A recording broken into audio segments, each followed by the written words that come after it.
Halo semua, balik lagi dengan gue Tian di Sumur Gadget.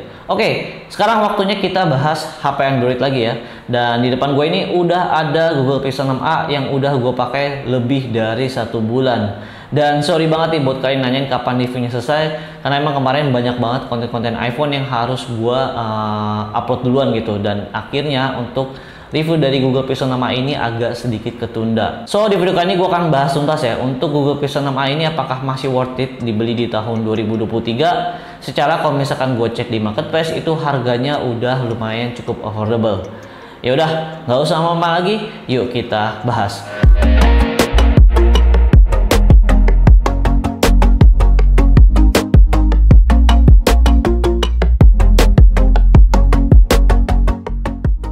Seperti biasa, pertama yang mau gue bahas adalah dari segi desain. Kalau ngomongin Google Pixel, kalian udah pasti pada tahu lah ya, desainnya tuh selalu punya ciri khas sendiri. Dan yang gue suka di Google Pixel 6 ini adalah di bagian kameranya yang posisinya horizontal kayak gini. Dan kalau dilihat sekilas mirip kayak Robocop, keren sih menurut gue. Kenapa ya nggak banyak pabrikan smartphone yang punya desain kamera kayak gini? Padahal menurut gue ini keren loh. Contohnya selain Google Pixel adalah Samsung. Samsung dulu pernah buat desain kamera kayak gini yaitu di seri S10-nya. Dan jujur itu menurut gua adalah salah satu desain terbaiknya Samsung sih. Hal lain yang gue suka dari HP ini juga dia punya ukuran yang compact, dan biarpun ini adalah seri A yang termasuk seri budgetnya Google, kita masih dikasih frame aluminium kok. Jadi feel di tangan ini berasa fleksibel banget. Di bagian back covernya ini sayangnya aja kita dikasih material dari plastik ya, dengan finishing glossy. Dan kalau kalian lihat di sini gua kayak matte gitu untuk back covernya ini karena gua udah lapisin dengan hydrogel. Jujur waktu pertama kali gue pegang ini HP tuh mirip banget loh kayak kaca di bagian back covernya. Jadi kalau misalkan lu nggak tahu ini kaca atau plastik, pasti lu bakal ngiranya ini adalah kaca. Tapi ternyata ini bahan material dari plastik. Jadi kalau misalkan kena goresan sedikit itu bakal kelihatan banget. Nah, jadi saran gue kalau misalnya kalian yang mau beli HP ini ya langsung dikasih hidrogel aja, atau mungkin sekalian dikasih skin biar lebih aman, HP-nya terhindar dari baret atau mungkin dari jamur juga. Next, di bagian tombol-tombolnya ini juga solid banget dan clicky gitu. Feel-nya sama lah kalau misalnya kalian udah pernah cobain Google Pixel 4 atau mungkin Google Pixel 3. Next, kita move ke bagian layar. Google Pixel 6a ini pakai layar berukuran 6,1 inch, pakai panel OLED dengan resolusi di Full HD+. Untuk layarnya ini udah mendukung konten HDR ya, jadi kalau misalkan kalian nonton Netflix itu udah support. Kalau misalkan ngomongin soal warna di layar ini, menurut gue sih warnanya ya biasa aja sih untuk di tahun 2023 ini. Lebih ke natural sih menurut gue. Dan sayangnya aja untuk refresh rate-nya nih masih mentok di 60 Hz. Nah, buat kalian yang udah terbiasa nih pakai HP dengan refresh rate tinggi gitu di atas 60 Hz, balik lagi ke 60 Hz lumayan cukup berasa sih. Lalu kalau misalkan kita ngomongin di outdoor, sebenarnya ini layar juga cukup oke ya. Dipakai di outdoor dengan full brightness ini masih cukup kelihatan. Jadi aman lah kalau misalkan mau dipakai di luar ruangan. Dan untuk proteksi dari layarnya sayangnya aja cuman dikasih Gorilla Glass 3. Menurut gua di seri A-nya Google Pixel di bagian layar adalah salah satu sektor yang dipangkas sih. Next, lanjut di bagian performance. Google Pixel 6a ini pakai prosesor Google Tensor generasi pertama dengan fabrikasi di 5 nanometer. Dan untuk prosesor ini juga buatan dari Samsung ya. Untuk skor Antutu 10, HP ini gak jelek kok, masih dapat skor di 650 ribuan. Udah sangat cukup kok kalau misalkan untuk memenuhi kebutuhan kalian yang gak terlalu berat. Biarpun nama cuma 6 GB, jujur gue nggak pernah ngalamin lag atau mungkin reload aplikasi gitu di HP ini, karena emang stok Android itu enteng banget sih menurut gue. Overall dari segi performance ini oke kok, tapi emang HP ini tuh cepet banget panas. Dan kalau dipakai main game ini menurut gue kurang banget sih. Karena waktu gue siksa HP ini pakai 3D Mark stress test, HP ini lolos cuman di angka 42,7%. Sampai detik ini bisa gue bilang Google Pixel tuh bukan HP yang cocok sih kalau misalnya kalian mau main game yang cukup berat. Kebanyakan orang beli Google Pixel ya karena kameranya yang menurut gue bagus banget.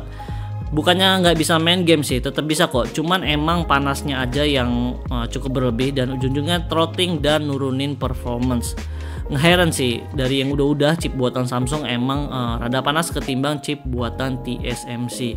Nah, ngomongin soal kamera, Google Pixel 6a ini punya dual setup kamera. Untuk kamera utamanya itu di 12,2 megapiksel, punya bukan di f1.7 dan udah ada OIS. Untuk lensa ultrawide-nya di 12 megapiksel f2.2. Kalau ngomongin soal sensor kamera, lagi-lagi untuk sensor kamera utamanya itu dia pakai Sony IMX363, sensor jadul yang udah dipakai sejak Google Pixel 2. Dan untuk kamera ultrawide-nya pakai sensor kamera dari Sony IMX386. Tapi biarpun sensor ini udah jadul banget, masih bisa loh hasilin foto yang oke banget di tahun 2023. Detailnya gokil, dynamic range yang ngangkat, dan kalau kalian emang suka mobile fotografi, gue yakin sih kalian pasti bakal suka dengan kamera Google Pixel ini. Karena menurut gue Google Pixel tuh pinter banget membedakan yang mana highlight dan juga shadow. Karena dengan fitur andalannya yaitu dual exposure, kalian bisa menghasilkan foto yang cukup dramatis kalau misalkan lagi di situasi lighting dengan kontras yang tinggi. Tinggal atur highlight dan shadownya aja sih sesuai dengan selera kalian. Dengan adanya dua tools ini tuh ngebuktiin bahwa sebenarnya kita tuh nggak perlu manual control di sebuah kamera smartphone yang semuanya tuh bisa kita atur gitu, mulai dari ISO, shutter speed, dan lain-lain. Cukup dengan dua settingan ini kita tuh juga bisa ngasilin foto yang bagus juga gitu. Lanjut di bagian low light, jujur gue suka banget dengan hasil low light di Google Pixel 6a ini. Karena hasilnya tuh bener-bener di luar dari ekspektasi gue gitu.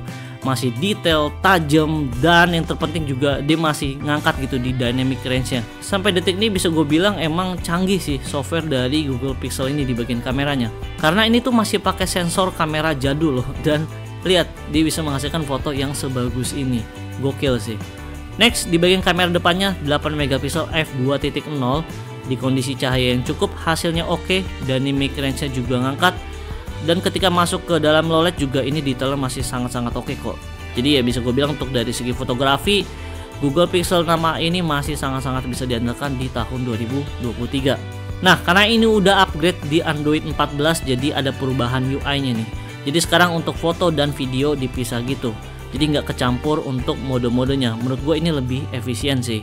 Oke, sekarang kita move ke bagian videografi. Untuk perekaman video di kamera belakang, Google Pixel 6a ini bisa sampai di resolusi 4K 60 fps. Untuk hasil footage-nya ketika di keadaan daylight cukup stabil, tapi sayangnya aja pas sudah ketemu di kondisi yang kurang cahaya, jitternya juga udah mulai berasa, dan footage-nya juga ya kurang stabil lah. Lalu kalau ngomongin kamera depan juga di bagian perekamannya ini maksimal di resolusi Full HD 30 fps. Secara footage ini udah termasuk stabil banget kok, dan dynamic range-nya juga ngangkat, dan yang terpenting dia punya detail yang masih cukup oke. Move ke bagian baterai. HP ini punya kapasitas baterai di 4410 mAh. Untuk screen on time yang gue dapat dengan pemakaian gue yang gak terlalu berat, gue masih bisa dapat di 6 jaman. Yang sebelumnya di Android 13 itu susah banget dapat screen on time di 6 jaman. Bisa gue bilang update Android 14 ini punya efisiensi daya yang bagus sih. Dan hal yang gue benci banget di HP ini tuh adalah durasi chargingnya sih. Untuk Google Pixel 6a ini tuh sayangnya aja cuma support di pengisian daya 18 watt aja. Jadi kalau misalkan ngisi daya dari 20% sampai ke 100% itu makan waktu lebih dari 1,5 jam. Nah sekarang gue mau ngomongin hal yang gue suka dan yang gak gue suka di HP ini. Ini pendapat gue pribadi loh ya. Dari yang gue suka dulu deh. Yang pertama, gue suka banget sama user experience dari Pixel ini. Jujur, gue nyaman banget pakai Pixel. Pixel tuh bisa gue bilang kayak ini tuh kayak iPhone-nya versi Android gitu. Segala sesuatu yang ada di HP ini tuh berjalan dengan lancar gitu, nggak ada kendala apapun. Biarpun RAM cuma 6 GB, tapi HP ini tuh masih bisa enteng-enteng aja dipakai untuk multitasking. Selama gue pakai HP ini tuh aplikasi jarang ada yang ke-reload ulang sih. Nah biarpun fitur-fitur di Google Pixel emang gak sebanyak smartphone Android lainnya, tapi Google Pixel tuh punya banyak fitur smartphone yang Android lainnya tuh gak punya. Contohnya aja adalah live transcript. Fitur yang satu ini tuh jujur keren banget sih menurut gue. Ini tuh ngebantu banget kalau misalnya kalian yang lagi kuliah. Selanjutnya yang gue suka juga adalah di bagian vibration motornya. Gue udah sempet coba Google Pixel 3, lalu gue juga sempet coba Google Pixel 4, dan sekarang Google Pixel 6a ini tuh vibration motornya mirip-mirip. Jadinya kalau misalkan dipakai untuk typing, haptic feedbacknya ini menurut gue enak banget. Kalau misalkan dibandingkan dengan iPhone, sebenarnya iPhone juga enak sih. Cuman ya iPhone tuh nggak sebagus ini untuk haptic feedbacknya. Karena haptic feedback di HP ini tuh ada di mana-mana gitu. Kayak misalkan lu buka recent app, dia juga bisa gitu. Lu geser-geser gitu, itu ada loh getarnya gitu. Ada sensasi getar juga. Jadi menurut gua juara sih untuk vibration motor di Google Pixel. Nah selanjutnya, hal yang gua nggak suka di HP ini yang pertama adalah di bagian fingerprintnya ini lemot parah. bahkan kadang suka nggak bisa. Ini sih bisa gue bilang penyakit lamanya dari Google Pixel ya. Entah kenapa Google tuh susah banget bikin fingerprint yang cepet, aneh sih menurut gue. Nah yang kedua yang gue nggak suka adalah di bagian speakernya. Google Pixel 6a ini kan pakai 2 stereo speaker, tapi untuk kualitas suaranya bisa gue bilang ya biasa aja. Bassnya juga kurang berasa, lebih ke balance sih menurut gue. Dan kalau misalkan dimaksimalin volumenya, speakernya jadi berasa kayak agak pecah gitu. Oke, jadi untuk Google Pixel 6a ini tuh sekarang kalau misalkan gue cek di marketplace udah dibanderol mulai harga di 6,8 juta sampai di 7 jutaan dengan kondisi baru dan udah terdaftar bea cukai juga. Tapi kalau misalkan kalian mau ambil harga second juga udah banyak kok yang jual di angka 5 jutaan. Menurut gue ini worth it sih kalau misalkan kalian emang yang pencinta Google Pixel dan juga suka dengan UI-nya atau mungkin kalian suka banget sama kameranya. Ini menurut gue worth it banget untuk dibeli di tahun ini. Karena biarpun dia pakai sensor kamera yang udah termasuk jadul, bisa gue bilang Google Pixel 6a ini masih bisa bersaing kok dengan smartphone kelas flagship di tahun 2023. Tapi kalau misalkan emang lu lagi cari HP 6 jutaan, terus lu masih mikirin kayak garansinya gimana, atau salesnya gimana, kalau misalkan klaim itu gimana, Google Pixel 6a ini bukan pilihan yang tepat sih. Lu bisa cari brand lain yang emang udah resmi masuk Indonesia aja. Itu lebih aman kok. Apalagi kalau misalkan lu mau beli Google Pixel untuk dipakai main game, menurut gue itu salah banget sih, karena emang HP ini tuh nggak ada asik-asiknya kalau misalkan dipakai untuk main game. Ya palingan segitu aja review dari Google Pixel 6a ini. Semoga bermanfaat buat kalian yang masih bingung nih mau upgrade Pixel lama kalian. Jangan lupa subscribe biar nggak ketinggalan video-video terbaru dari gue, dan jangan lupa juga mampir ke TikTok atau mungkin IG Sumur Gadget, karena gue juga berbagi informasi di sana. Gue Tian dari Sumur Gadget, pamit.